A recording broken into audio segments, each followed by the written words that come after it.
Finally, we're up to Perek Yud Gimel. And Perek Yud Gimel, this is only going to be part one today. And we read an incredibly tragic story. And we have to try to understand the story a little bit on a deeper level as to what transpired. The obvious point, even before we get underway, is this is exactly what the prophet told David. Natan Hanavi told David that there would be violence in his home, etc. And the words right at the beginning, page 379 in the Koren Tanakh, Shmuel Bet Ch, Perek Yud Gimel, Vayhi Acharechein, and so it was after the fact. Ula Avshalom ben David achot yafa ushma Tamar vaye'ehaveha Amnon ben David. So we learn that after that, and the fact that the Navi tells you, and it was after that. Is that always the doom? I mean, not necessarily, but Vayehi oftentimes bespeaks something negative is coming. Okay. Vayehi, Chazal say in the Gemara Megillah, is Vayhai. Woe betide on this. Yeah. And then the Gemara goes through all sorts of different examples. Says, well, that wasn't sad. Well, that wasn't sad. Well, that wasn't sad. But nonetheless, there's meant to be a tinge of sadness to it. And it was after that, means in the wake of what happened previously. Avshalom is the son of David. He's identified that way. And he has a sister. That's how we're introduced to who she is. Vayetzer la'amnon lehitchalot ba'avur Tamar achoto ki vetulahi vayipalei be'enei Amnon lasot la me'uma. The first question is, why is she David's daughter? Yeah. The way it's set up, you don't know if she's David's daughter. That's not made clear. Nachon. That is not made clear. Right. She's introduced specifically in relation to being the sister of Avshalom.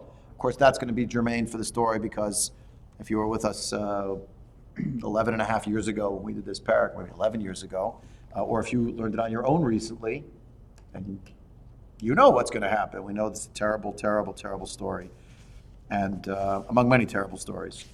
And she's being introduced as the sister of, because he's going to avenge her violation, what he's going to do with Amnon at the end. So the description here in Pasuk Bet is of a person who is ill. I mean, that's the language that's used, right? Vayetzer is the word that a person is tormented. Lehitchalot means he is ill. He's lovesick on account of Tamar, his sister. It tells you that she's his sister. And Vayipalei be'enei Amnon lasot la me'uma is he realizes that there's nothing I can do over here. There's nothing I can do. Now he's not her full sister, right? She's seems to be Avshalom's full sister. That's why she's called Avshalom's sister. And maybe she's a full sister, but she's not a full sister to Amnon. So let's just keep learning the pshat of the story first. This is hard to understand. Ula Amnon Reya, Ushmo Yonadav ben Shim'a, Achi David. So this friend, is. And it tells you in the same pasuk, Yonadav ish chacham me'od. He is very wise. Now, what's interesting is that the commentators say he wasn't a chacham like a regular sage. He was a chacham lira'ah. Rashi says he was a wise person for wickedness. What's interesting is that the use of the term chacham, which would normally be reserved for something positive, is associated here with something diabolical. We have words for people who are diabolical or cunning. Think about the nachash, the snake. The beginning of Breshit is called arum. It means a certain cunning, certain scheming.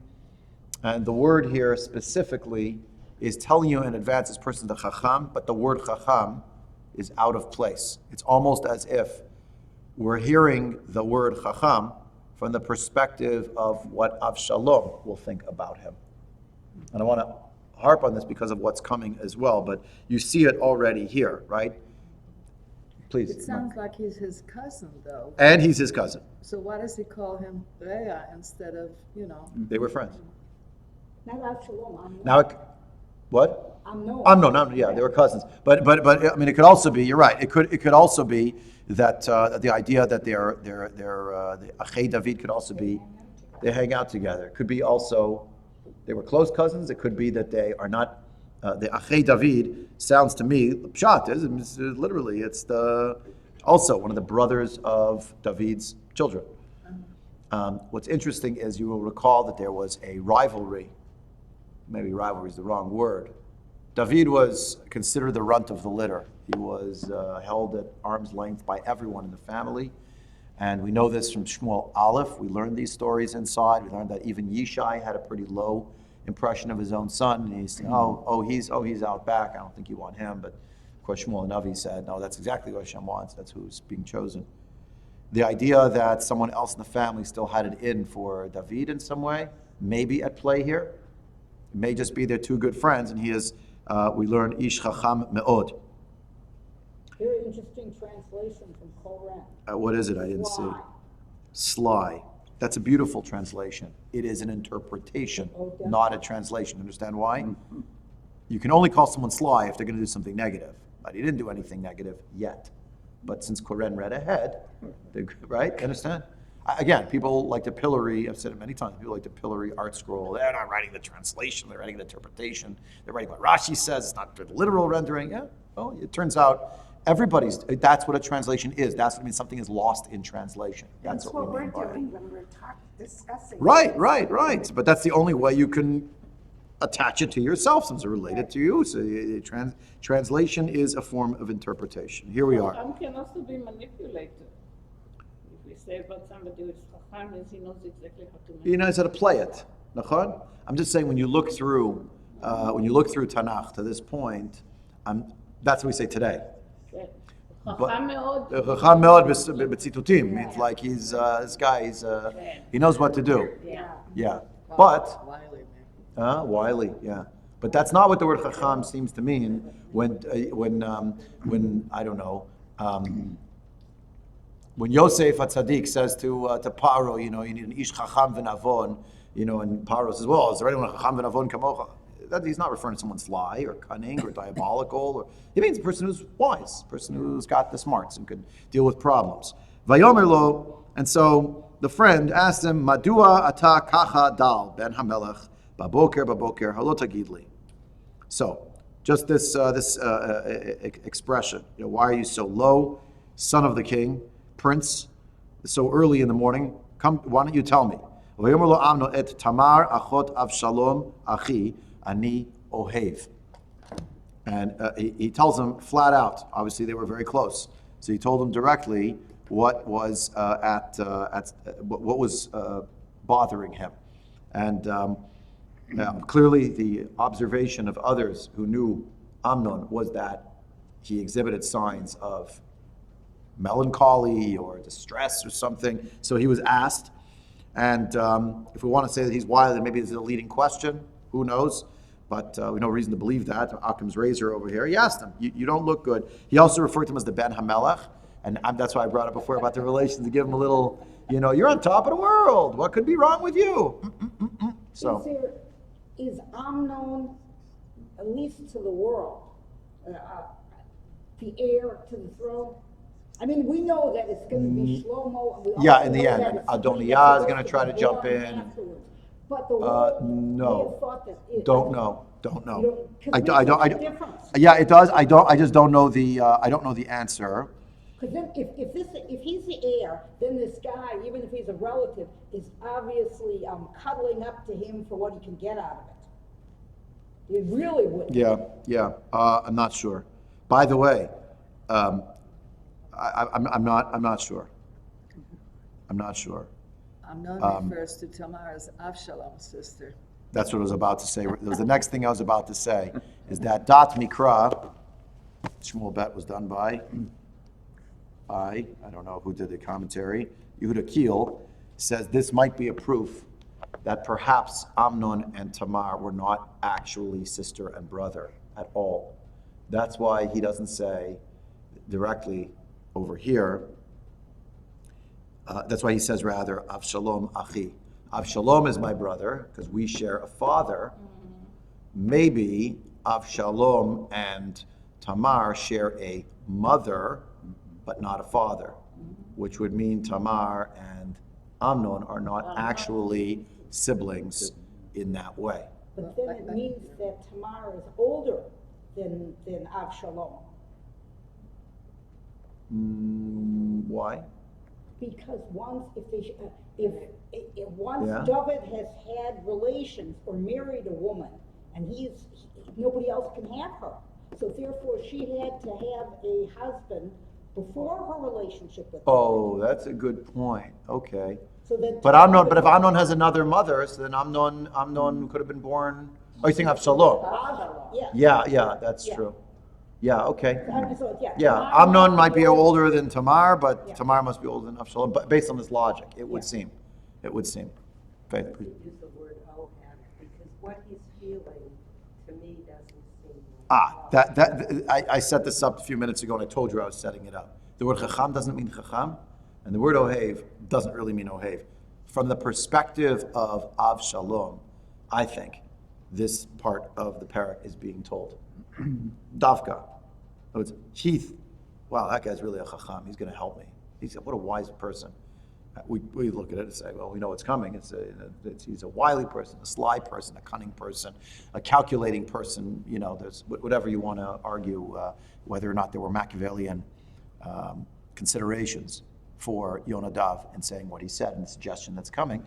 The fact that he uses that expression, I'm in love with her, doesn't tell us why or how. And so it does not seem to be the use of the term ohev elsewhere.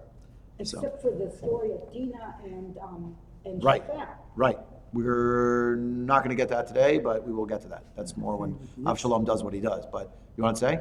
No? Okay. Yes, I think with Yitzchak also, when he first sees Rachel. Yaakov, when he sees Rachel. Right. Yitzchak, Yaakov sees Rivka, Rachel. Rivka, he says, "V'ya habe'ah." Oh, that's when he took her into the tent, tent. and then it says Vayavel. Right. So here, Vayomer lo Yonadav. Yonadav's getting right down to tactics, stratagem. Shchav al mishkavcha v'hitchal. Uva avicha lirotecha ve'amarta elav tavona tamar achoti v'tavreni lechem ve'asta le'enai et habirya leman asher erev achalti miyada. So, It's a whole show. They set up a show here. yeah, for sure. Yonadav tells him, pretend to be sick. Your father will come to visit with you, this Bikur Cholim. And when he comes, you should tell him that Tamar, my sister, here it says my sister. So again, you can make a case, maybe yes, maybe no. Maybe my sister in the sense that they all lived, generally speaking, in the same household, generally speaking. So they were like brother and sister, and right. Yeah, ha. So, but Tavreni Lechem, so to feed me bread. And specifically, the expression here that she should actually make the food in my presence. Now, why make the food in my presence? So that I will see it, and then I'll be able to eat from her hand. So it's not clear, like what does that have to do with anything, and why did he bring that up? Yeah. So the notion here could be that. When he said it to his, when he would say it to his father, it would mean, she'll make the food and she'll prepare it fresh for me and I'll eat it from her hand. But the implication was, I'll learn how she makes the food, but also there's something here perhaps about pronouncing like a, what's the word, like a Freudian slip, basically. There's dramatic irony in this sentence, yeah? That he said, and I will eat from her hand. Wink, wink. Some kind of euphemism. I'll see her and I'll eat from her hand. So that's not something, Yonadav says it to Amnon. Perhaps he's trying to encourage him that this is what the net result will be, but when he'll say it to his father won't be any the wiser and will fall in very easily. Vayishkav Amnon vayitchal vayavo hamelach lir'oto. Note that it's not his father, but the king comes. in that rule. Vayomer Amnon el Hamelech Tavona Tamar Achoti Utilabev le'enai Shtei Levivot ve'evreh miyada. Now, did Tamar have some kind of special recipe to make latkes? I don't know, but the idea here that she should be in my presence, and she's going to need a particular command to compel her to come to do this, to cook for me and make me these two levivot. I know that levivot are some kind of pancakes, but do you hear a word in shtei levivot? Wait, They're cooked for me symbolically, two hearts. So it's so beautiful, yeah? You think about, wow, look at the cunning, the conniving, and the way in which the speech pattern even of what he's saying is already a giveaway, which of course begs the question, it's part of the tragedy, where's David in all this? I mean, he's standing in the room, it's Amnon is telling him this, but why would he think anything otherwise? The hindsight's 20/20. Why would he think there's anything going on? His son doesn't feel well. Oh, can you ask Tamar, my sister? He's been calling her sister. Yeah, we're in the same house. So she'll come. So fry the pancakes in front of me. It'll be delicious. I'll feel much better, and from her hand, I'll be healed. this could have been very unusual, though. I mean, you're talking about a king with a number of children. And many servants and cooks. And a big, the various households may never have seen each other, the various big, Right. hard siblings. That's why I said generally live in the same house. I Maybe mean, literally. David should have known something. This may have been so unusual that it should have set off alarm bells, especially with the prophecy. Yeah, it didn't. Right. It didn't. Which is really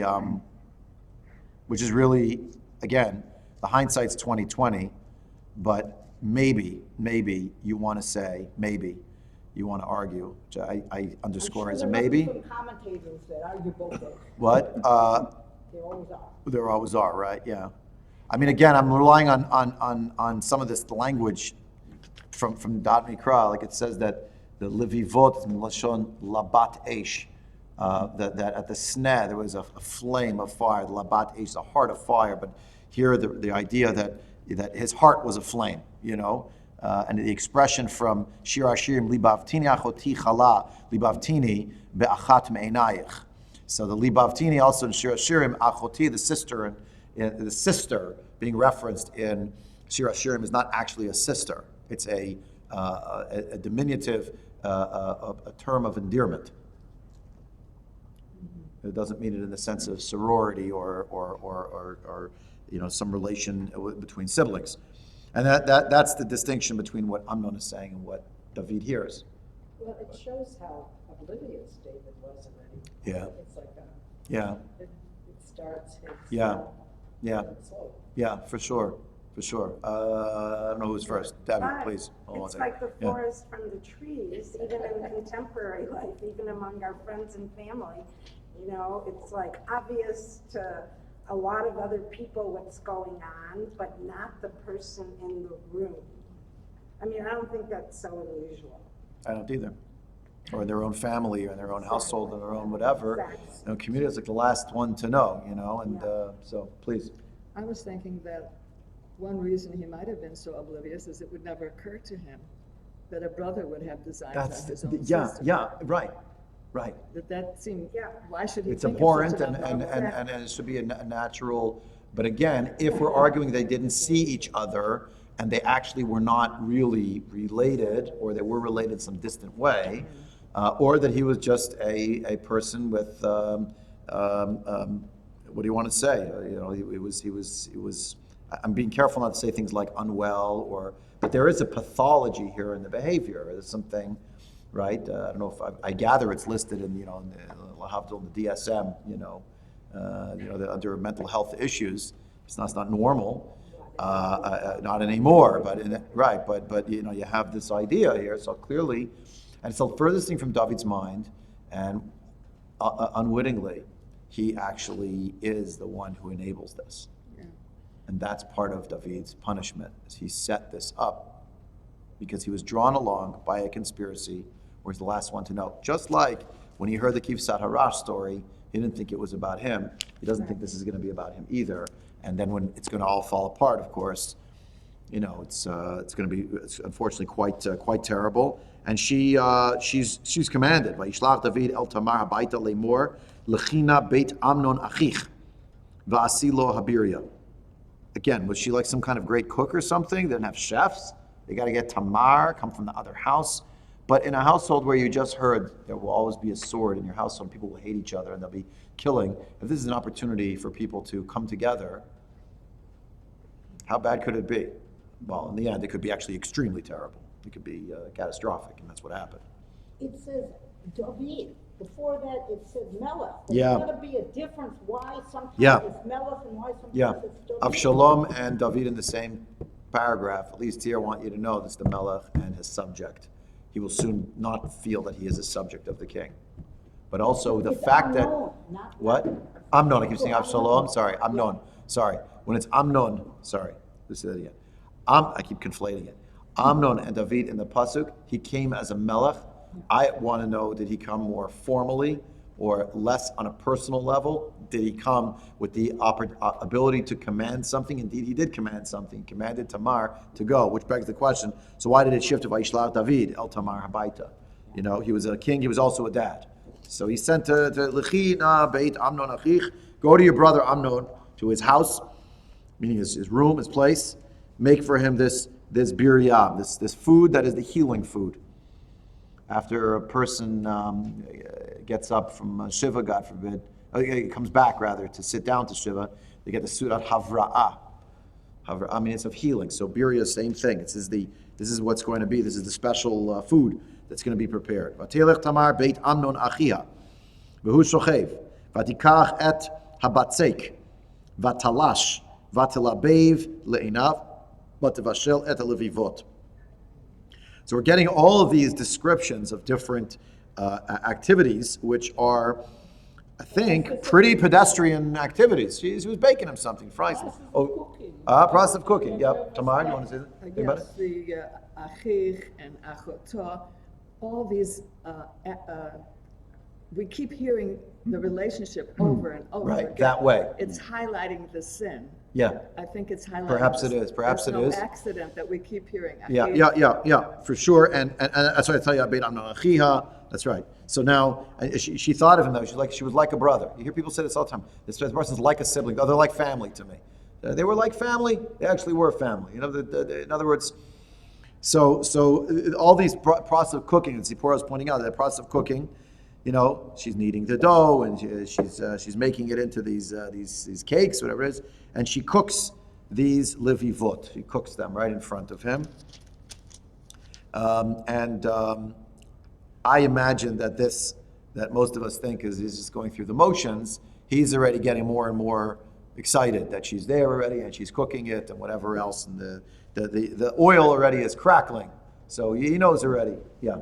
The language is somewhat reminiscent also of Yaakov and Esav.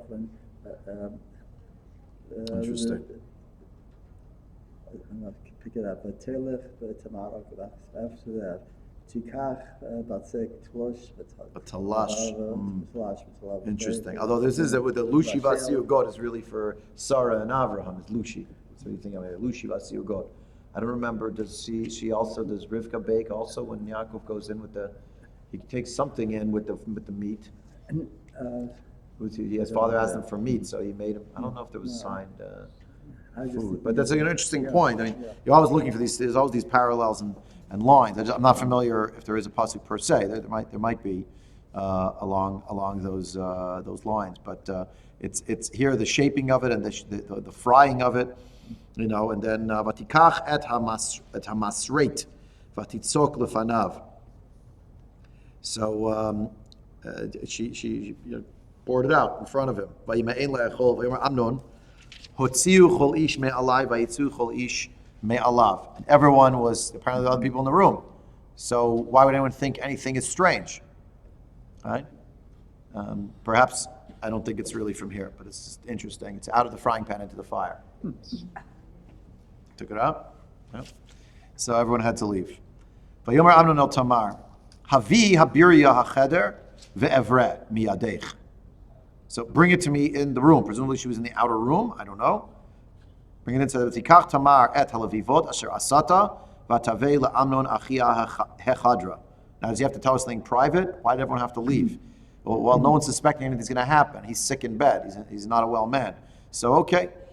Vatagesh elav le'echol vayachazek ba vayomer la boi shichvi imi achoti. So, here is the violence. So he grabbed her, and right here does she think he's crazy? That Amnon's crazy that he's saying such a thing? No, and he even uses the expression achoti to Tamar's point. Again amplifying my sister. Vatomer lo, she said to him, Al achi, al ta'aneni, ki lo ye'aseh chen b'Yisrael, al ta'aseh et hanevala hazot. All right. So we'll come back to this pasuk later. We'll see some parallels on, but this is. Right? She refers to him. He calls her my sister, so she calls him my brother. Right? Don't force me. This shall not be done among the Jewish people. This is an abomination that's going to be done now. Va'ani ana ulich et cherpati ve'ata tiyeh ki achad nevalim b'Yisrael ve'ata daber na el hamelech ki lo yimna'eni mimeka. Now that last line is very, very hard to understand. Because she says, hold on. She says, how will I carry my shame? You will be like one of the people who is coarse and degraded. Right? You'll be one of those disgusting people in the Jewish nation. And now, go speak to the king. He will not forbid me from you. That shows, that seems to really indicate that somehow she's not David's daughter, that somehow they're Then why is the king in that case involved in forestalling or preventing the two of them from being together?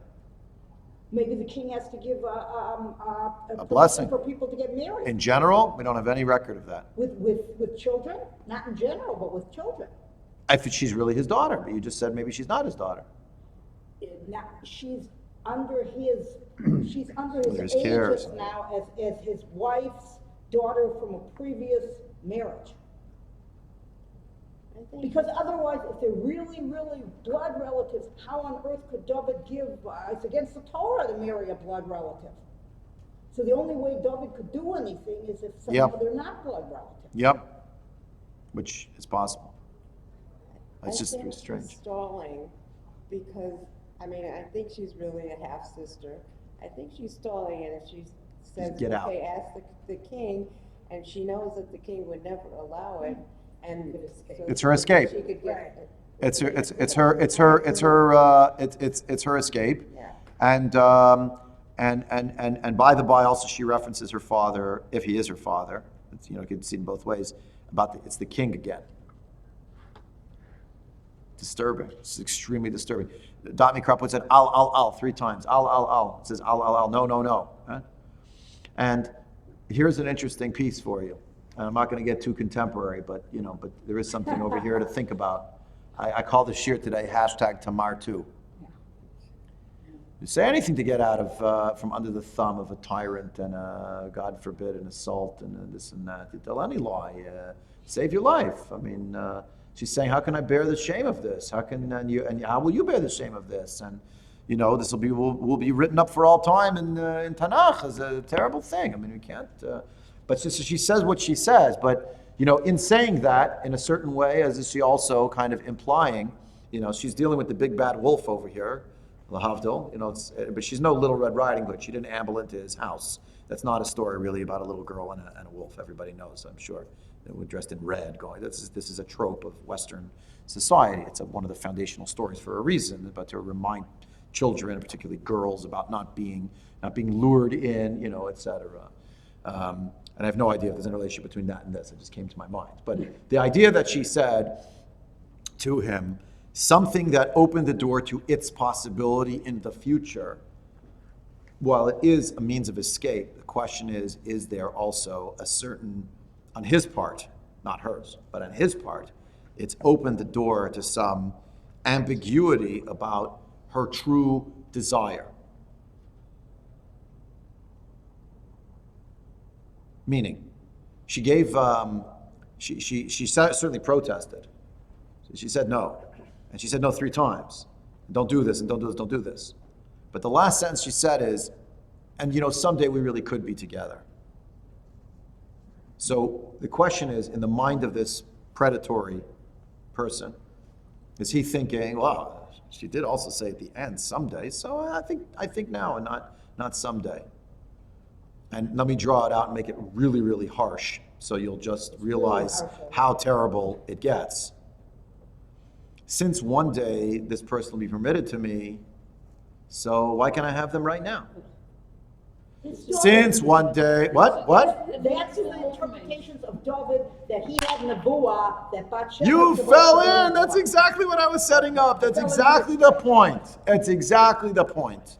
You see how, like the expression, how deep the rabbit hole goes? That afterward, when the story will be told and told and told, it'll be, what really did Amnon do wrong? The bad timing, Khalilah, the whole thing is an abomination, a terrible, dastardly, terrible thing. Tuprakim ago, his own father had some element of that calculus. Follow? Now, I'm saying this just to amplify, and the point that, again, I mean, by no means I'm trying to bring exculpatory evidence or to try to exonerate in any way, shape, or form, or to pardon Amnon. But I just want to show you the complexity of what's transpiring and the degree to which we saw David HaMelech totally clueless that this could happen. Amnon deciding he's lovesick and plotting how to do this with a friend of his who happens to be possibly a rival to the king. The idea that Tamar is unsuspecting and comes and wants to get away.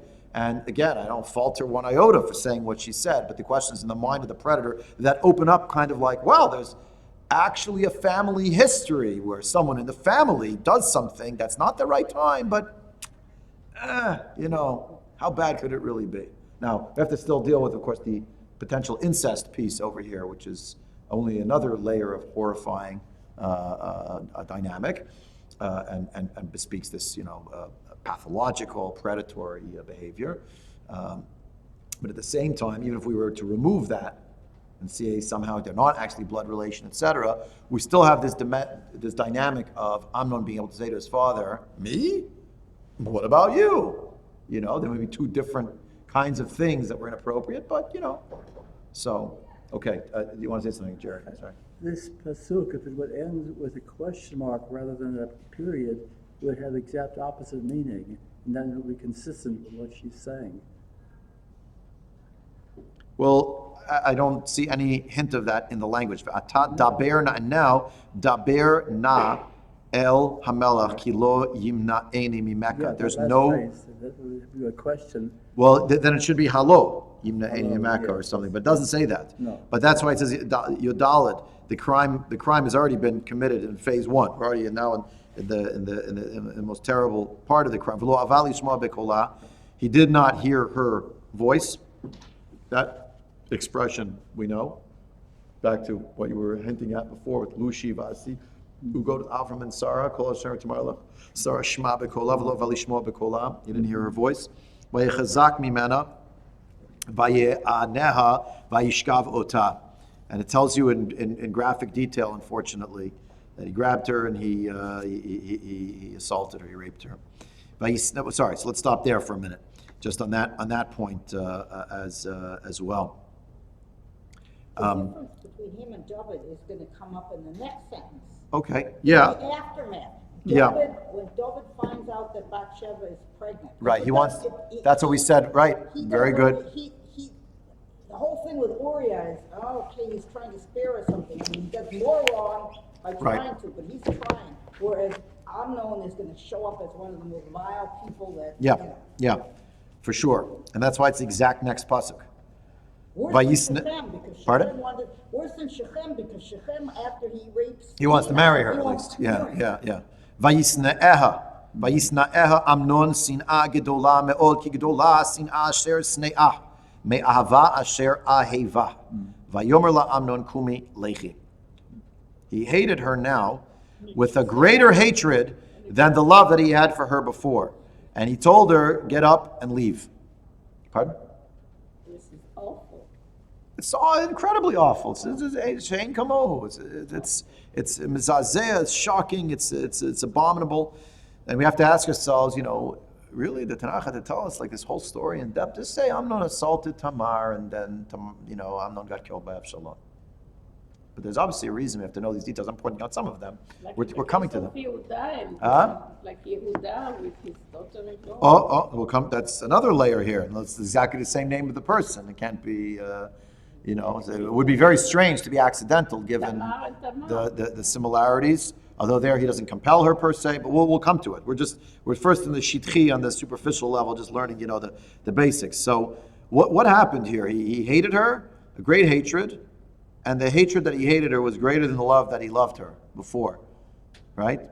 What Chazal will call, we'll see it inside, not this week, next week actually, probably next week, 2 weeks. That's the Mishnah in Pirkei Avot. Called Ava Shetluya Badavar, Ein Sofa Lihitkayem. Any love that is really predicated on something will not really be enduring. And what's the example? Right here, Amnon and Tamar. Now, what's the something? What's the love and all of that? So we'll come to that. But Vatomer Lo, she said to him, Al. She's still alling him to no, Al odot hara'ah hagdolah hazot me'acheret asher asita imi l'shalcheni v'lo ava lishmoa la. And once again, what is he? He's saying. She's saying to him. She's basically saying, "Don't. This will be even worse." Right? And he doesn't care. Vayikra et na'aro misharto. How could he call the na'ar outside the door? Maybe the na'ar heard what was going on. Who knows? Vayomer shilchuna et zot me'alai achutza une'ol hadelet achareha. Lock her out. Right after, lock her out. Ve'aleha ktonet pasim ki chen tilbashna benot hamelach habetulot me'ilim vayotzei otah misharto hachutz v'na'al hadelet achareha. So she's forcibly removed by the security, and they lock the door. And we have to learn about this coat because of the next pasuk. Vatikach tamar efer aroshah uchtonet hapasim asher aleha kara'a vatasem yadah al roshah vatelech haloch v'za'aka. Tearing her cloak, obviously the ketonet pasim, about another sibling betrayed by another sibling. Yeah. And now it's on her. She has her hand on her head. Could be on top of her head. Could be on her face. But the point is, he's touching her head. Oi, right? And moaning. And then about what happened, she's screaming. Vayomer ela Avshalom achiha ha'i aminon achich haya imach ve'ata choti hacharishi achich hu al tashiti et libech ladavar hazeh vateshev tamar v'shomima beit Avshalom achiha. Avshalom sees that something has happened. He puts 2 and 2 together right away. And How did he happen to be in position to see something happening? I don't have no idea. She was outside the house. I don't know. I see that says he saw her. But he took her into his house, and she goes in for protection with Avshalom. Don't say anything about it. It'll be fine. And that's it. Pasuk Chafal v'Melech David shama et kol hadvarim ha'ele v'yichar lo me'od v'hamelech David shama. He's the Melech and he's David. He's the king and he's the dad, you could say, right? He heard all of this and it was very, very angry. V'lo diber Avshalom im Amnon lemeirav ha'ad tov ki sanei Avshalom et Amnon al dvar asher ina eit Tamar achoto. Stop right there. But he just didn't talk to him. No discussion. Sounds familiar? The brothers and Yosef, they didn't, it's not playing in the same sequence, but same kind of idea. The brothers did not talk to him. Lo yachlu dabro l'shalom. He didn't talk to him. Just no interaction whatsoever. He didn't castigate him. He didn't praise him, certainly. He didn't criticize him. He just... Did Avshalom expect David to do something, and that's why he tells her it'll all be okay? And he's waiting? Not clear. Not clear. I mean, is it possible that if David had done something, the whole rest of the story isn't going to take place? The murder, the rebellion, the whole... He doesn't do anything. And that's why there's a space there. And... well, we don't know if his intentions are good or bad. That makes a whose intentions? Avshalom's. Right. He's not saying. He's poker face. And we won't read the rest of the psukim now because I want to see some things inside here. But let's just say that the next phase of the story is not happening 10 minutes later. It's not happening 5 months later. It's 2 years later. So 2 years, right? Vengeance served cold. Vengeance served cold. Vengeance served cold. Who else waited? Who else was imprisoned for an extra 2 years? Vayihi miketz shnatayim yamim paro choleim. So vayihi li shnatayim yamim. It's going to be the next pasuk. 2 years later, as will be almost certainly a takeoff on Yosef, the Yosef story, but this is the Count of Monte Cristo. He's waiting, he's biding his time. Maybe Hugo read all of Tanakh, I assume. I assume. He waited. I'll get my time. I'll get my vengeance. He didn't say anything about it, so they didn't talk about it. Terrible thing. Everybody realized, everyone, clucking their tongues and saying, what can we do? It's terrible, but what are we going to do? The right hand is burned. Are we going to burn the left hand now? Is that going to help? What can we do? So sad. So sad. He committed a major assault over here, and there was no rebuke. If that's so, Yeah. Amnon should not have been just allowed in. Yeah, like why did they at least hold him at arm's length or something? Usual with Amnon? That's part of the issue. Part of the issue. Imagine the conversation. David didn't do what he needed to do. Right, but imagine David saying to Amnon, "How dare you do this?" What would Amnon say to him? "How dare you do that? You got off. You're still here, so I want to stay." David is still the king. The Radak He says could that, have by the way. punished him, and he The could Midah have Keneged done Midah. something for Tamar. Yeah. It does not appear. There's silence on all of that. Poor Tamar. You're walking around. Yeah. Everybody knows your shame, and you're walking around. Yeah. You're right. You're right. Let's look at some of the commentaries that I brought this selection of commentaries together. We'll see how far we get. So the Malbim asks these questions, and some of the answers that he gives, we're then going to see the Radak gives a similar answer, and then we'll see the Gemara that it's all based on. So Hasheilot, Mazeh shekatuv yehi achareichen, or probably vayi achareichen. That's one question. Why did it say that? V'inyan Tamar im hayta achot Amnon o lo. Was she actually his sister or not? She is b'zem v'vucha kamo shekatuv b'ifnim. There seems to be a lot of confusion about this. Was she literally his sister or not? Vayi achareichen. Siper ech nitkaimu yeudei ha'onshim shehigid Natan del David echad echad. This is the story of how all of the fate, that's really here the word is destiny, but the destined punishments that Natan said to David, they were going to come one after the other. She'acharei meit hayeled hayamasa shel Tamar shesibev harigat Amnon v'acharav maseh de Avshalom. One thing led to the other. The little child, the baby, died. Tamar, the story with Tamar and Amnon. Then Amnon got killed. Then the story of Avshalom. Avshalom ben David achot yafa. Milashon zeh mashma shetamar lo hayta achot Avshalom. It sounds that she was not actually, Tamar was not actually the sister of Avshalom. V'chein pasuk daled. Now, why? V'chein yiri ma shekatuv pasuk gimel daber el hamelach ki lo imna'eni mimeka. I'm sorry. There must be a typo. It's lo hayta achot Amnon, not Avshalom. It's achot Amnon. It's a typo in Malbim. I have to call the people from the Barland response to see they tell them it's a mistake. Mevur lo hayta achoto. It seems all these ways that she was not actually his sister. I mean, if really the two of them are brother and sister, they're blood relation that way. And it's not just the word chacham didn't mean chacham, the word ahav didn't mean ahav, and the word ach and achot didn't mean ach and achot. So why is it there? To tell you this should have never happened, but how could a sister say to her brother, well, let's go to the king. He'll figure out how we could be together. It's incest. This can't be. It's impossible. It's a totally perverse notion. So clearly there must have been some way. And obviously the king had to be involved, as it was being pointed out before. Indeed, the whole time he called her my sister. Therefore, we're compelled to accept that which Chazal have as a received tradition. I'm going to tell it to you now in the Malbim. We're going to see it then in the Gemara in longhand, but see the whole sugya. Shema'acha Eim Tamar Hayta Yafat Toar. She was one of those captive brides from in captivity. Uba Aleha David Bia Rishona b'Milchama V'nit Abra mitamar b'Nochriyuta. This child was born to Ma'acha while she was still not Jewish. Or that, at least that's when she became impregnated. And that was the first encounter between the two of them on the battlefield. Remember, David was a great, David and Ma'acha. David took a captive, a beautiful captive woman, the Yafat Toar. Great, something else to put on his Right. deficit category. Right. Umidivrei Torah. From the perspective of the Torah, he muteret la'amnon. From the perspective of the Torah, she's permitted to Amnon. Ki b'nei chaba min ha'akum eino korui b'neich. Because your son who comes from a non-Jewish spouse is not halachically considered one's child. V'zeh shekatuv la'av Avshalom ben David achot yafa. The fact is that Avshalom, the son of David, there was a beautiful sister.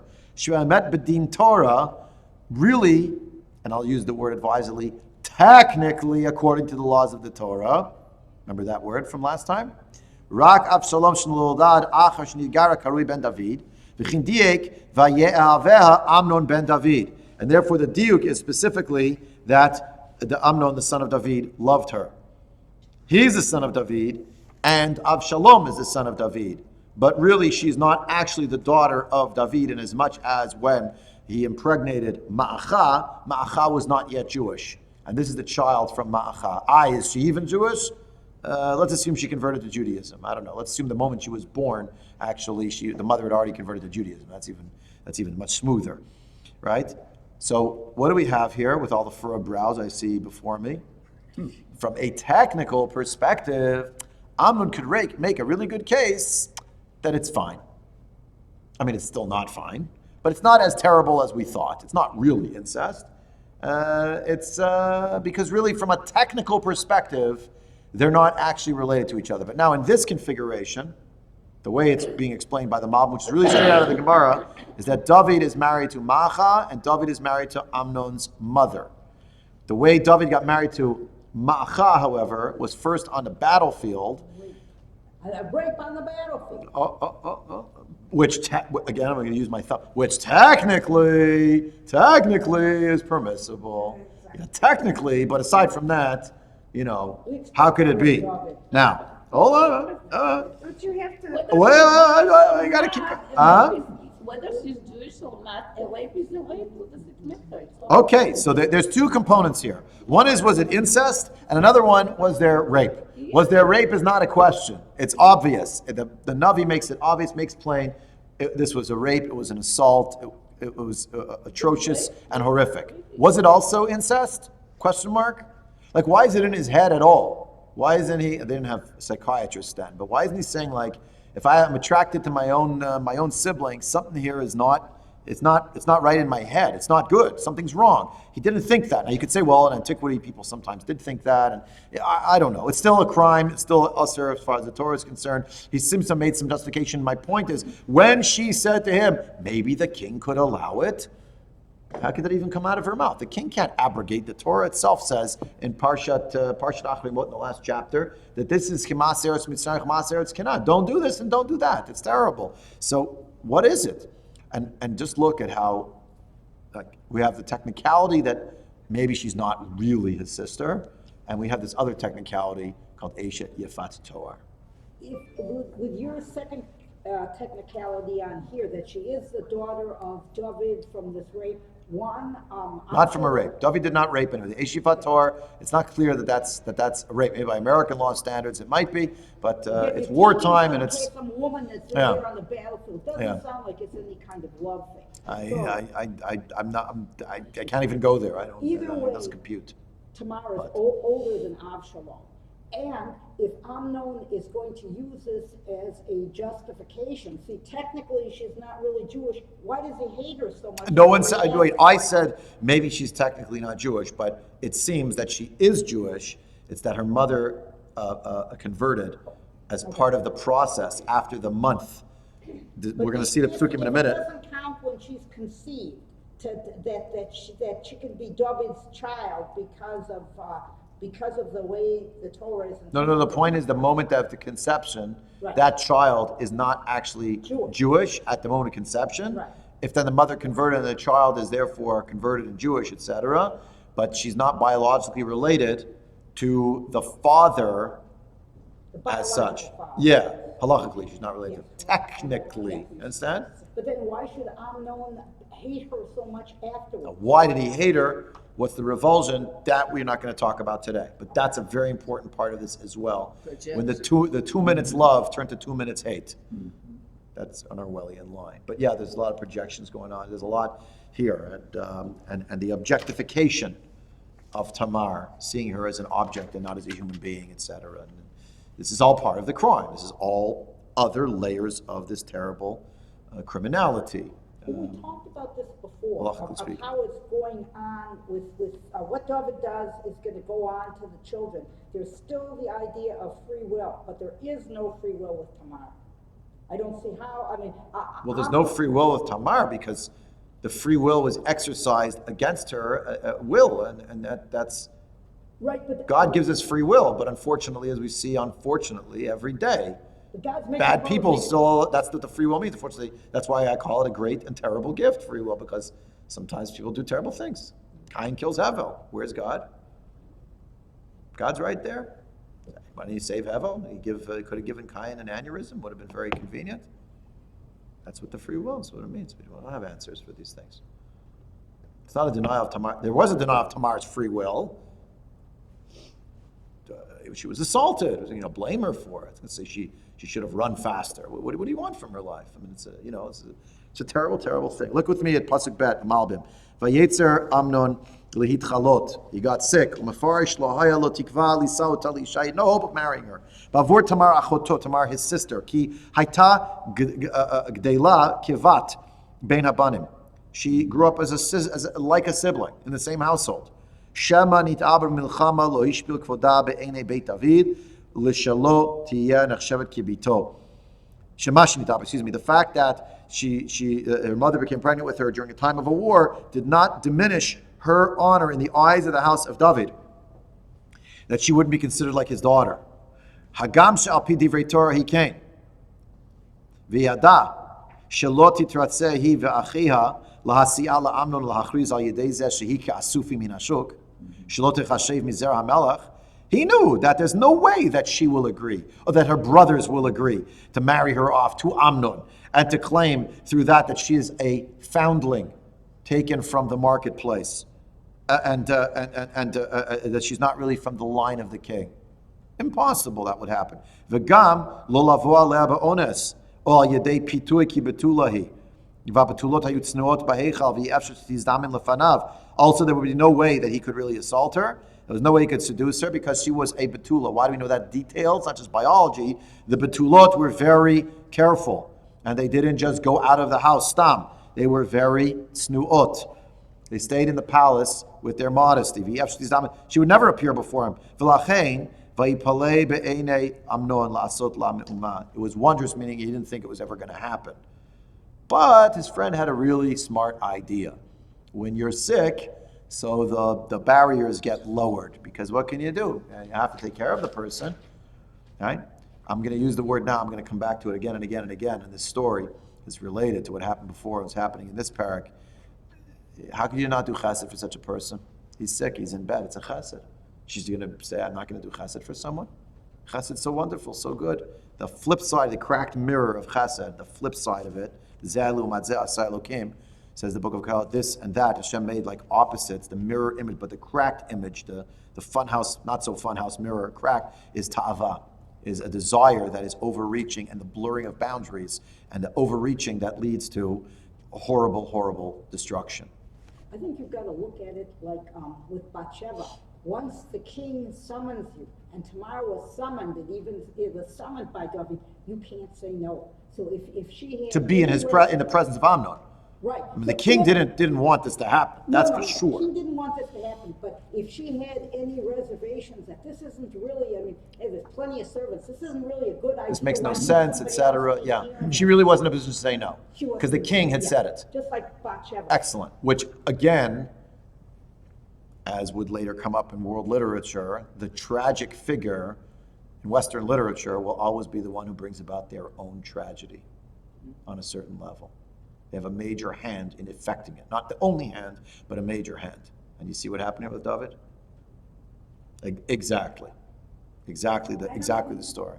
Please. I don't think the parallel with Bathsheba actually holds, because she thought she was going to bring food to a sick brother. True. With Bathsheba and David. Right. I hope I don't put words in your mouth, Shelley, but you can obviously defend your own point. But what I understand what Shelley said is, when the king gives you a command to do something, even though it's not right, you go. Right. So it was highly irregular that Amnon thought, there's this really, pretty girl in some other part of the palace. I want her to cook it. She's a princess. What is she cooking for you? Well, it'll be nicer. She's my sister. Like, again, in retrospect, you say this is nonsense. He's the king. He could say to Amnon, "Do you want levivot? We'll bring in you wagons and wagons filled with levivot up to the sky. She has to cook it for you. Oh, it'll be so nice. I'll see it." But his eyes are, he's got starry eyes, but not in a good way. And you see this here, the idea that, and I'm going to make this point now. We'll come back to it also. No, that might make it yet. I'll come back to this in a minute. Let's look at the Radak. The Radak, the bottom here. Achot Yafa Ushma Tamar. Tamar bat Yefei Toar. That's why it's Achot Yafa. Not just that she was beautiful, but it called her Yafa to hint that she's a bat Yafat Toar. Kimosha Amru Rabatin Zichron Levracha. V'haraya ki lo yimna'eni mimeka. The king will not prevent me from you. V'ayta achot Avshalom me'imo. She was the sister of Avshalom from his mother. Ki ma'acha imo shel Avshalom. Lakacha David b'milchama v'shachav ima kodem shnidgaira ki haTorah etira zeh keneged yetzer hara. Why did the Torah permit the Yafat Torah scenario? Chazal say it's very strange. The Gemara says keneged yetzer hara, realizing on the battlefield it is extremely stressful, and that the moral bonds are loosened. I mean, this is obvious. I was having this conversation with someone a few months ago. Talking about moral injury on the battlefield. Apparently PTSD that affects soldiers most of the time is not actually about things that they saw, but things that they did. There's a moral injury there. And the Ramban, Parshat Shoftim, that HaKadosh Baruch Hu will give you rachamim, Shebitein Lecha rachamim. The Ramban writes about this, moral injury, that if you're involved in an activity where the actual activity is to kill people, that's going to have a deleterious impact on your soul. It has a corrosive impact on who you are as a human being. Your tzelem elokim is damaged. It's a mitzvah. It's in that scenario a self-defense mitzvah. I mean, it's licensed. It's licensed by culture and society. That's what happens in war. So all the moral bonds become loosened alongside it. And that's Dibur Torah Keneged Yetzer Hara. Shekatuv v'ra'ita b'shivya eshet yifator ve'ina muteret lo kodem shenidgaira ela bia rishona bilvad. Only that first encounter between them is considered permissible, quote unquote, and this again technically permissible. But v'achar kach im tirtza lihitgayer yikachen elisha. If she wants to convert to Judaism, meaning marry her, so then he can take her as a wife. Umachanit Abram David b'bia rishona be'oda nochrit leficha hayta muteret tamar la'amnon. Technically, Afal Pishaita Bat David, Kevan Shibigayuta, when she was still not Jewish, Nit Abra Ma'acha, Mimana, Vinit Gaira Ma'acha, Achar Kain, Vinas'a David Leisha, Viadalo Avshalom, Amar Mumash, Amar Amnon, Tavona Tamar Achoti, Lefishaita Bat David, Kara Achoti. She was also the son of David, the daughter of David, so that's why he called her my sister, because technically they really were, and biologically, genetically, they really were related, but not halachically. Now, turn with me to Sefer Dvarim, chapter 21, and we'll just look at that parsha briefly in Parsha Ki Teitzei. It's the beginning of the parsha. Many of us know it, familiar with it. It's one sad and terrible parsha after the other, page 236. Ki Teitzei milchama levecha, u'netanoshim l'kach b'yadach v'shevita shivyo, v'reita v'shivya eshet yifator on page 236 in the Koran Tanakh, v'reita v'shivya eshet yifator, v'chashakta v'ah, v'lakachta l'cha l'isha. I'll pause here. Rashi, Rabbeinu Tam and others believe that it means, as the Radak wrote, it could be a first encounter extramaritally, that afterwards she would have to convert, etc. The Ramban disagrees. The Ramban thinks that this is only in the context of marriage. It means if you see her and you want to marry her, then you can take her captive and you can marry her. But she's yours. You cannot cast her out after anything has happened. Okay. And the whole thing where she has to make herself look ugly basically on purpose, where the Eshet Yefator, I'm leading you down a road here, where the Eshet Yefator will do things to remove her own physical beauty, to make herself essentially repugnant. Also the ash. Wait. She'll take off her captive garb, v'yashva b'veitecha, then she dwells in your house, uvachtar et avia v'et ima yerachim, she'll cry for her father and her mother for a month, v'achar kein, and after that, tavo ele uv'alta, everyone holds halacha, that means it has to be a marriage here, v'aitalcha li'isha, she's not a concubine, she's not any more qualified, she is the wife. V'ayam lo chafatzta ba, but if you don't want her, v'shilachta l'nafsha, she's not your property and your chattel, but rather, if you don't want her, then send her off, but you cannot sell her. She's not a booty in that sense. And you cannot treat her as a slave. Why? Because you have, Koren's nice translation, you have humbled her at some level, but tachet asher inita also means because you caused her to suffer. That's not the end, however. Now listen to these words. Ha'achat ahuva v'ha'achat snu'ah v'yaldulo vanim ha'ahuva v'ha'snu'ah v'haya bein ha'bechor la'sni'ah. A man will have two wives, one he will love and one he will hate. How did he come about that he has a wife that he hates? He had a wife that he hates. And then he has, right? So the Chazal understand that it's not literally that he hates her, but he likes her less than the one that he really loves. Yeah? Maybe, like Rachel and Leah. Rabbi David Foreman is very into this parsha. This whole parsha is about the story of Yaakov and David, and about Yaakov and Rachel and Leah, etc. Okay. The firstborn is born to the one that is hated. ביום הנחילו את בניו עת אשר יהיה לו, לא יוכל לבקר את בן האהובה על פני בן השנואה הבכור, כי את הבכור בן השנואה יכיר לתת לו פי שניים בכל אשר יימצא לו, כי הוא ראשית עונו לא משפט הבכורה. The firstborn is going to be the firstborn, even if it's a hated one, etc. And then the parsha after that, כי יהיה לאיש בן סורר ומורה אינו שומע בכל אביו וכל אמו ויסרו אותו ולא ישמע עליהם. Then comes the one who has a ben soror umore, who doesn't listen to the parents take him. Again, again, the Gemara, the Masechet Sanhedrin saying, finally, Lohav Nivra, there's never such a person. Lohav I think is the lashon. There's no such. It never happens. So then why is it there? Drosh for Kabbalah Schar, learn it, and you'll learn something from it. You get reap reward just for learning it, right? I'm skipping, right? And they kill him. That's the parsha. Yeah. Look with me now at Rashi, page 2 here in the source packet, on the top. Rashi quoting from Chazal. Lo dibra Torah el keneged yetzer hara. Yes, it's true, technically it's permissible, but you just know the Torah is giving its concession to the evil inclination. Had there not been a license, what's going to happen? It's going to happen anyway. Which you could say, well, how could that be? Why doesn't the Torah say stay strong or whatnot? I'm just telling you what it says. Slavery is another thing about slavery. Perhaps I don't know if that's the Genei Tzahara, but there's another discussion for another time. She'imana Kodesh Baruch Hu matira yisa'ena be'isr. If Hashem will not permit him to marry her in a permissible manner, he will marry her in a forbidden way. Aval im nas'a, but if he does marry her, you know what's going to happen? Sofo liyot son'a. He'll come to hate her. Shinamar acharav, it says after ki tiena le'ish. You know what's going to happen after that? Then the next parsha was Sofolo Holid Mimena Ben Sora Mora Lekach Nismichu Parshiot Halalu. It's going to be, you ready for this? The act of the soldier on the battlefield in the moment of passion, of the loosening of morals, will have a cascading impact on everything that will come after. You know what Amnon thought about Tamar from the first minute? She's my Eshet Yifat Toar. She's a child of Yifat Toar. She's not really like the rest of us. She's of lower standing. She's available. What does Tamar actually herself say to him at one point, trying to get him away? Not done in Israel. We don't do this. This is not our way.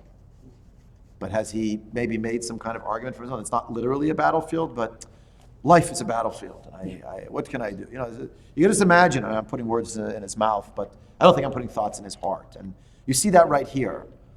And it's amazing that 1 minute after the next pasuk, right after the encounter, not the next morning, by the way, right after, what did he say to her?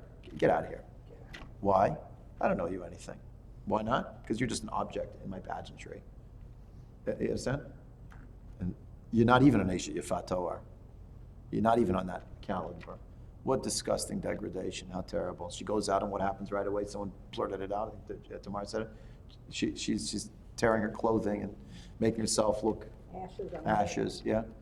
And you just see the layers upon layers of sadness here. And at the core of it, and I'm not saying this, that I made it up, the Gemara says it, the next line, and it tells you, to Shelley's point that she made before, it's one other thing on David HaMelech's record.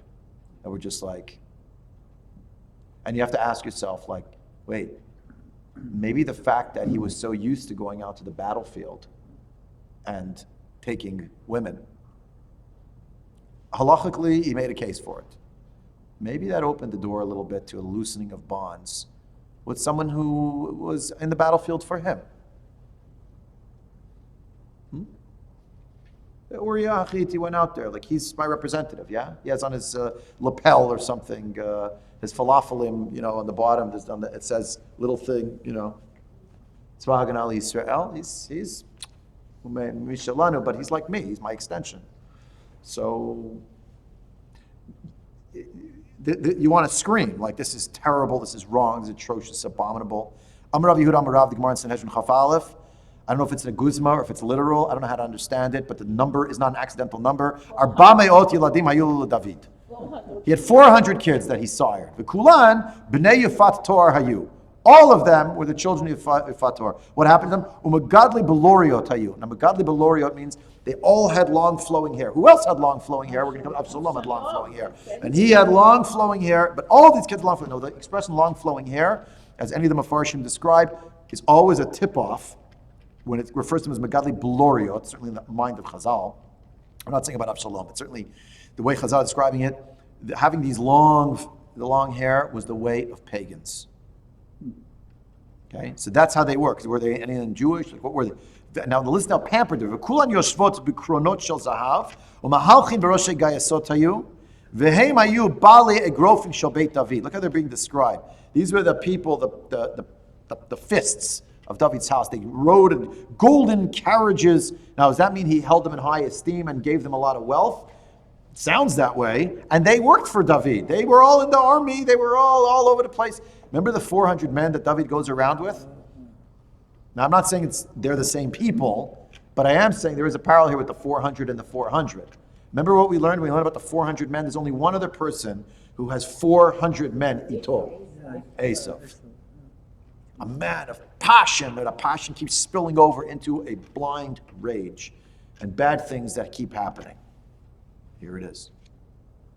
Now, Amarav Yehuda Amarav, Tamar bat Yifator haita shnemar ve'ata, and now daber el hamelach ki lo yimna eni mimeka visa kadach bat nisuin havai. If you want to argue that they could have been married, that the Tamar herself said those words. Achte mihava sharyalei? Can a man marry his sister? Impossible. Shma mina bat Yifator haita. Exactly as we saw, the Malbim quote was quoting it, the Radak was quoting it. Ula Amnon Reya, ushmo Yonadav ben Shim'a achi David, v'Yehonadav ish chacham, Amar Rav Yehuda Amarav, ish chacham l'risha. He was wise. The Gemara has to tell you that. Why? Because otherwise, the word chacham usually is positive. This was for wickedness. Vayomer madua ata kacha dal ben amelech. Vayomer lo Yonadav shechav al mishkavcha ve'atchel. Right? Pretend to be sick, and she's going to come. Right? She'll make it. Right? But the next line, she took the pan and she poured it out before him. Amar Rav Yehuda Amarav she'asla minei tigun. She made for him specifically. It was fried. It was fried. Yeah. Sisera, isn't that Yehudi and Sisera, where somehow fried food is going to make you do immoral stuff, or the fried food will be associated with some kind of intimacy. By the way, that's also, we eat a lot of fried foods on Hanukkah. Remember, you know why we eat a lot of fried foods, things with oil. But I believe it's also related to the story about Holofernes, exactly, and Judith and Yehudit. The Greek. Generally, she made him food and gave him milk, and he fell asleep. So you'll think of that next time you're eating your latke with sour cream on it, like, it's delicious. Oy, oy, oy. Okay. There, I ruined Hanukkah for everyone. Thank you. Okay. Vatikacht, well, that is why we eat dairy products on Hanukkah. That is why. And Gevina, that's actually in the Shulchan Aruch Ramah. Vatikacht tamar efa rosha, uktana pasima sharla kar'a, tana mishmei de Rabbi Yehuda Bar-Karcha, geder gadol, gizra tamar bo tasha'a. Tamar enacted a great fence at this exact hour. Amru, livnot malachim kach, livnot hadyotot alachat kama v'kama. If this is what happens to the daughters of kings, all the more so to the daughters of commoners. If this is what happens to those who are actually in nature modest, but are put in a terrible position. The people who are not so, but who are running wild, all the more so. Amar Rav Yehuda, Amar Rav. Rav Yehuda is the name of Rav. Be'otasha Agazru, next page, Al HaYichud, Ve'al HaPnuya. So this becomes Tamar's law, like when somebody, Yeah. some poor little kid Yeah, gets killed. like Megan's law or something's law. Yeah. In a way, it's called Tamar's law. Tamar's law is, and this was then enacted by her father's court, by David HaMelech's court. But he had suffered mightily, and this led him to understand that what his daughter came up with was exactly the right thing, and that is yichud, gzeira against yichud. Valapnuya, and someone who is unmarried, the two people who are unwed, should not have relations, even if she's tehora. Yichud? Wait a minute, says the Gemara. Deoraitahi.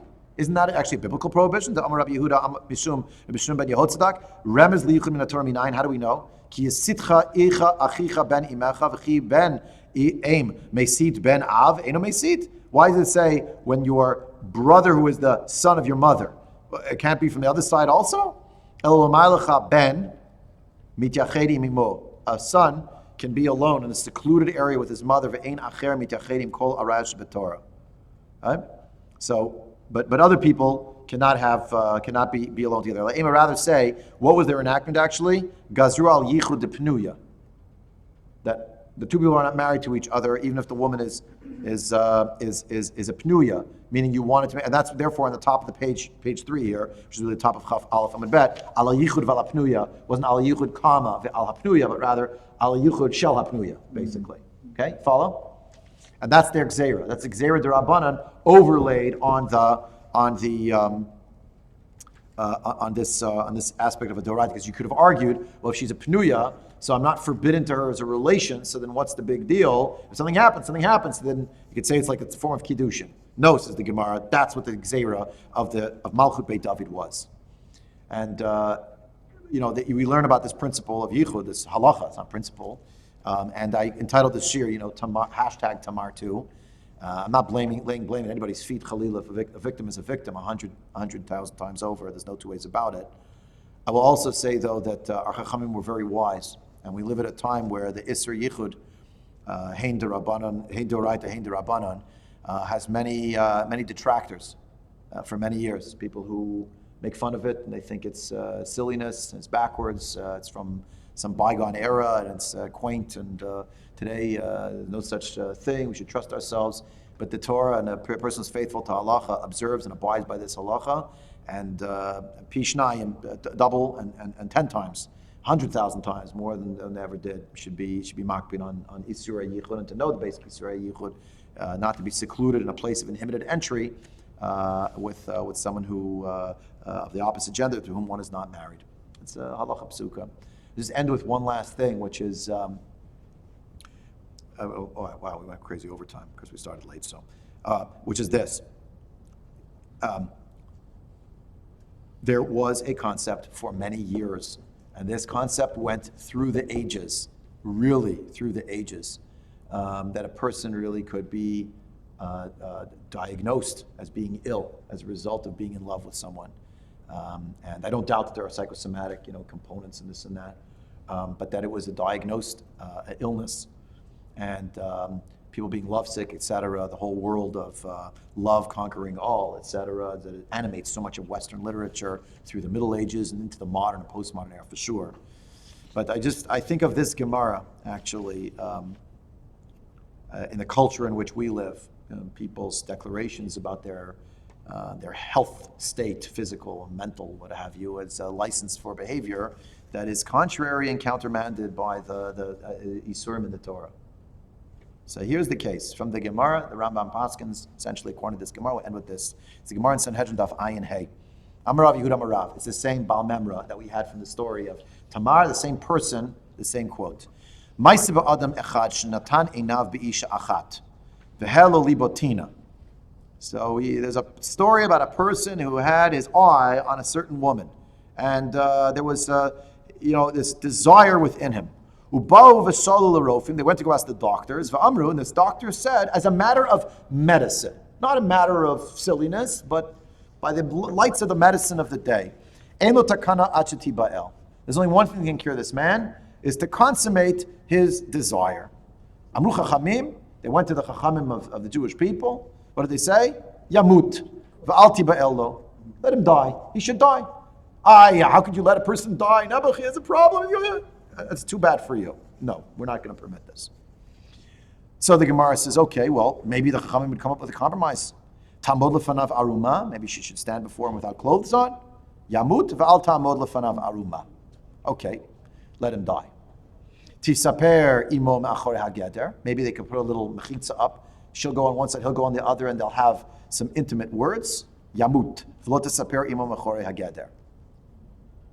Pligi bar Rabbi Yaakov bar Idi, Rabbi Shmuel bar Nachmani. An argument between two chachamim about this case.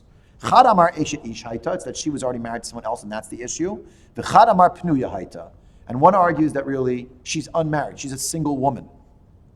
Bishlam lamanda amar eshet ish haita. Shapir, we get it. If she's actually married to someone else, so that's adultery. Everybody knows. Okay, but let's say she's single, so maybe they'll go on a date after the consummation of this lustful illness that this person has, this passion, and then they'll get married. It'll be fine, like what's the big deal? Ela lamanda amar pnuya haita, my kulehai would make such a big deal about it. Rav Papa amar mishum pgam mishpacha. It'll be a disgrace to the whole family. That this is how people conduct themselves. That chuppah v'kiddushin, right? This is connected also to our story. She says, how will I bear this, and how will the mishpacha bear this? It shall not be done in the Jewish nation, right? Rav Acha b'rei de Rav Ika amar kedei shelo yu b'not Yisrael prutzot ba'arayot. It's so that the Jewish women, the daughters of Israel, will not be considered loose in their morals with regard to relationships. V'lin sebi minsav, right? Maybe why don't we just make a shidduch? Maybe they'll get married. Like introduce the two of them and maybe it'll work. Answers the Gemara, lo miyatev daite. No, that would not work to cure this man of Nebuchadnezzar's terrible love sickness. Why not? Kid Rabbi Yitzchak. Damar Rabbi Yitzchak, miyom shecharav beit hamikdash, nitla tam bia v'nitna la'ovre avera. From the time of the destruction of the Beit HaMikdash, relations between a husband and a wife, the taste of it, the sense of its enjoyment has been abated. Who is it given to? Sinners. Shenamar says the book of Mishlei, Mayim genuvim yimteku, v'lechem starim yin'am. The stolen waters are sweet, and the bread that one can eat in a secret way, that's really pleasant. I don't know. Maybe you'll call me an apologist. Were Chazal not ahead of their time by thousands of years? And that's a little bit also what's going on here. If Amnon really had a thought that maybe there was a way to marry Tamar, there was another way he could have gone about it, but he wasn't interested in that. It was somehow the thrill of the chase also, I think, that was involved in this. And this Gemara for me, these two Gemaras, like the signature to Gemaras, about issues of yichud and issues about this so-called love sickness, cholat ahava, but that it should be something diagnosable. There's this is the only way out of it. Chazal said, we don't care what the medical people say. We don't care what psychologists will write about the mental state of this person. We know what the Torah says, and this is our mandate. We're not going to give it up. Are the rabbis coming down on the side of Shimon and Levi after the Dinah story as opposed to Yaakov when Yaakov says, you make me odious? I don't even want to touch that today, Okay. but we'll have to get back to that after, because I don't think that story is happening in this Gemara, but it's definitely going to be happening in what Avshalom is going to do to Amnon, and it's definitely at play with also the silence of Yaakov when it happened, and David's silence now when it happens. And we've talked before about parallels between Yaakov and David specifically. It's Yaakov Esav oscillating in David in certain ways, and some of those replays in both ways. And we saw in Tanakh, in Tehillim, certain examples, Midei Avir Yaakov, referenced in one of the chapters of the Shir Yamalot. There's a lot of pieces that we won't have time for today. So, Ad Kan for today, and God willing, we'll resume next week.